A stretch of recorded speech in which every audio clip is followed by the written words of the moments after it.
Hello കൂട്ടുകാരെ, maths with little Krishna എന്ന ഈ ചാനലിലേക്ക് എല്ലാ കൂട്ടുകാർക്കും സ്വാഗതം. ഗണിതം, മാത്തമാറ്റിക്സ് എന്ന് പറയുമ്പോൾ എല്ലാ കുഞ്ഞുങ്ങളും പറയുന്ന ഒരു കാര്യമാണ്, മാത്സ് ഭയങ്കര വിഷമാണ്, മാത്സ് ഭയങ്കര ബുദ്ധിമുട്ടാണ് എന്ന് എല്ലാവരും പറയും. പക്ഷെ എന്തുകൊണ്ടാണ് മാത്സ് ബുദ്ധിമുട്ടാകുന്നത് നിങ്ങൾ ചിന്തിച്ചിട്ടുണ്ടോ? നമ്മൾ മാത്സിനെ സ്നേഹിച്ചാൽ മാത്സ് നമ്മളെയും സ്നേഹിക്കും. നമ്മുടെ ജീവിതത്തിൽ എന്നും ആവശ്യമുള്ള കാര്യങ്ങളാണ് ഗണിതത്തിൽ പറയുന്നത്. 6ാം ക്ലാസ്സിലെ പുതിയ പുസ്തകമൊക്കെ നിങ്ങൾ കണ്ടല്ലോ അല്ലേ? 6ാം ക്ലാസ്സിലെ കൂട്ടുകാർക്ക് പുതിയ പുസ്തകമൊക്കെ ആയിട്ട് ഇഷ്ടപ്പെട്ടോ? എല്ലാവരും തിരിച്ചു മറിച്ചും നോക്കി കാണും അല്ലേ? അതിനകത്തെ ആദ്യത്തെ ആശയം എന്താണ്? ആദ്യത്തെ യൂണിറ്റ് എന്താണ്? കോണുകൾ എന്നുള്ള യൂണിറ്റാണ്. കോണുകൾ നിങ്ങൾ പല പ്രാവശ്യം കേട്ടിട്ടുള്ള ഒരു വാക്കാണ് കോൺ. നമ്മൾ എപ്പോഴും ഉപയോഗിക്കുന്ന അല്ലേ? സൂപ്പർ മാർക്കറ്റിലോട്ട് ചെന്ന് കഴിഞ്ഞാൽ നിങ്ങൾ എന്താ ആദ്യം പറയുന്നത്? ഐസ്ക്രീം ഇരിക്കുന്നിടത്തോട്ട് പോകും, അമ്മ എനിക്കൊരു കോൺ ഐസ്ക്രീം അല്ലേ? കോൺ എന്നുള്ള ആശയം നിങ്ങൾ വരുന്നത് കണ്ടിട്ടുണ്ടോ? നമ്മൾ ഉത്സവത്തിന് പോയി കഴിഞ്ഞാൽ അവിടെയും കാണും അല്ലേ? ഒരു സൈക്കിളിൽ ഐസ് ഒക്കെ വെച്ച് കെട്ടി. പണ്ടൊക്കെ ഞങ്ങളൊക്കെ പഠിക്കുന്ന സമയത്തുണ്ടായിരുന്നു. ഇപ്പം അത് വലിയ പിക്കപ്പ് വാനയിലായി. അവിടെ ആണെങ്കിലും നമ്മൾ കണ്ടിട്ടുണ്ട് ഇങ്ങനെ ഒരു കവറിനകത്ത് തൂക്കി കോൺ ഇട്ടേക്കുന്നത് അല്ലേ? ആ കോൺ എന്നുള്ള ആശയം എന്താണ്? കോണുകൾ. എന്താണ് കോണുകൾ? നമുക്കൊന്ന് നോക്കാം. കോണുകൾ 2 വര കണ്ടോ? ഇങ്ങനെ ഒരു വര, ഞാൻ ഇങ്ങനെയും ഒരു വര വരച്ചു. ഈ വര രണ്ടുപേരും കൂടെ ഒരു പൊതുബിന്ദുവിൽ ഇങ്ങനെ കൂടി ചേർന്നിരിക്കട്ടെ അല്ലേ? ഇവര നേരെ വരയ്ക്കുക, ഇവര നേരെ വരയ്ക്കുക. ഈ 2 വരകൾ ഒരു പൊതുബിന്ദുവിൽ കൂടി ചേർന്നോ. ആ വരകൾക്കിടയിൽ ഉണ്ടാകുന്ന ഈ ഒരു അകലമുണ്ടല്ലോ, ഈ അകലത്തിനെയാണ് നമ്മൾ എന്ത് പറയുന്നത്? കോൺ എന്ന് പറയുന്നത്.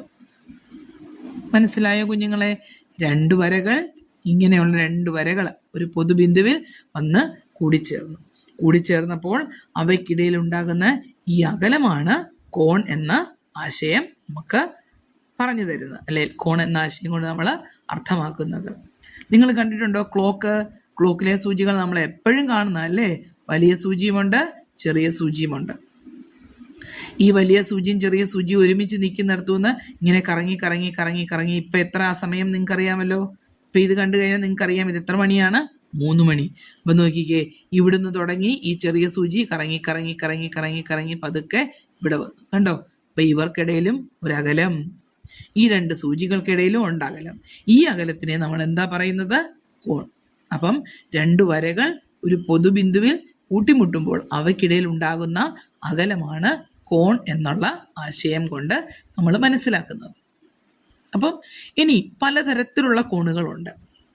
ഏതൊക്കെയാണ് ആ കോണുകൾ? നമുക്കൊന്ന് നോക്കാം അല്ലേ? നോക്കിയേ, ഇങ്ങനെ വരകൾ ചേർത്ത് വരയ്ക്കരുതോ, ഇങ്ങനെ വരകൾ ചേർത്ത് വരയ്ക്കരുതോ, ഇങ്ങനെ വരകൾ ചേർത്ത് വരയ്ക്കരുതോ. കണ്ടോ? ഇവിടെ എല്ലാം ഈ വരകൾ എന്താണ്? ഒരു പൊതുബിന്ദുവിൽ കൂട്ടിമുട്ടിയിരിക്കുകയാണ്. പക്ഷെ നോക്കിയേ, ഈ 2 വരകൾക്കിടയിലുള്ള അകലം പോലെയാണോ ഇവിടെ വന്നിരിക്കുന്നത്? അതുപോലെയാണോ ഇത് വന്നിരിക്കുന്നത്?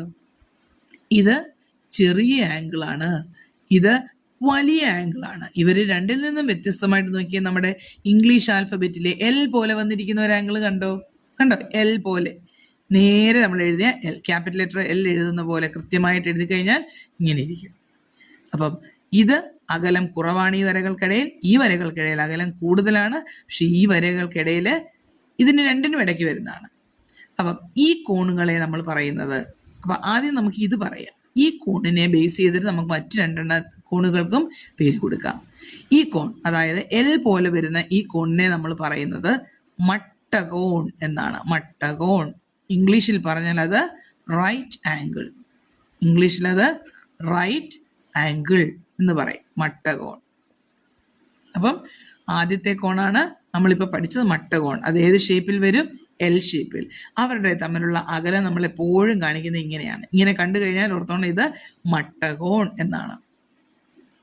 ഇനി ഈ മട്ടകോണിൽ കുറവാണല്ലോ ഈ അകലം, ഈ അകലത്തിനേക്കാളും കുറവാണല്ലോ ഈ വരകൾക്ക് തമ്മിലുള്ള അകലം. ഈ മട്ടകോണിനേക്കാൾ കുറവുള്ളതിനെയെല്ലാം നമ്മൾ എന്ത് പറയും? Acute angle. അക്യൂട്ട് ആംഗിൾ അഥവാ ന്യൂനകോൺ. ന്യൂനകോൺ.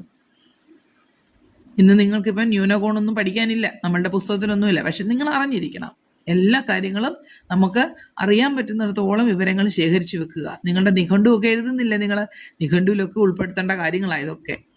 അക്യൂട്ട് ആംഗിൾ, ഈ 2 വരകൾക്കിടയിലുള്ള ആംഗിളാണ് അക്യൂട്ട് ആംഗിൾ. അതായത് ഈ മട്ടകോണിനേക്കാൾ ചെറുതാണ്. അതായത് ഈ വരകൾക്കിടയിലുള്ള അകലം കുറയും തോറും അത് അക്യൂട്ട് ആംഗിളിലേക്ക് വരുന്നു. അപ്പോൾ ഇത് കൂടുവാണല്ലോ. ഈ 90 ഈ മട്ടകോണിനേക്കാളും കൂടുതലാണല്ലോ ഇത്. 90 ഡിഗ്രി ടീച്ചർ അങ്ങ് പറഞ്ഞത്, അതൊക്കെ പറയാം കേട്ടോ. നോക്കിയേ, ഈ വരകൾക്കിടയിലുള്ള അകലം കൂടുതലാണ്, ഈ എല്ലിനേക്കാളിലും കൂടുതലല്ലേ ഇരിക്കുന്നത്. അങ്ങനെ വരുന്ന കോണുകളെ നമ്മൾ പറയുന്നത് ഒബ്റ്റ്യൂസ്, ഒബ്റ്റ്യൂസ് ആംഗിൾ, അഥവാ മലയാളത്തിൽ പറഞ്ഞാൽ ഞങ്ങളൊക്കെ പഠിച്ചത് ബൃഹത് കോൺ എന്നാണ്. ബൃഹത് കോൺ, വലിയ ആംഗിള്, മട്ടകോണിനേക്കാളും വലിയ ആംഗിള്. ഇത് ബൃഹത് കോൺ, ഇത് മട്ടകോൺ, ഇതാ ന്യൂനകോൺ. Acute angle, right angle, obtuse angle. ഇങ്ങനെ 3 തരം കോണുകളാണ് നിങ്ങൾക്ക് പഠിക്കാനുള്ളത്. ഇനി നോക്കിയാൽ വേറൊരു തരം കോണുണ്ട്. നോക്കിയാൽ ഈ 2 ലൈൻ ഇങ്ങനെ ഒരുമിച്ചങ്ങ് ഇരിക്കുകയാണ്. അപ്പോഴോ ഇതൊരു സ്ട്രെയിറ്റ് ലൈൻ ആയില്ലേ. ഈ സ്ട്രെയിറ്റ് ലൈനിലും ഉണ്ടല്ലോ ആംഗിള്. ഈ സ്ട്രെയിറ്റ് ലൈനിലെ ആംഗിൾ എത്രയാണെന്നറിയാമോ? അത് നിങ്ങൾക്ക് പ്രൊട്രാക്ടർ കണ്ടു കഴിഞ്ഞാൽ അറിയാം.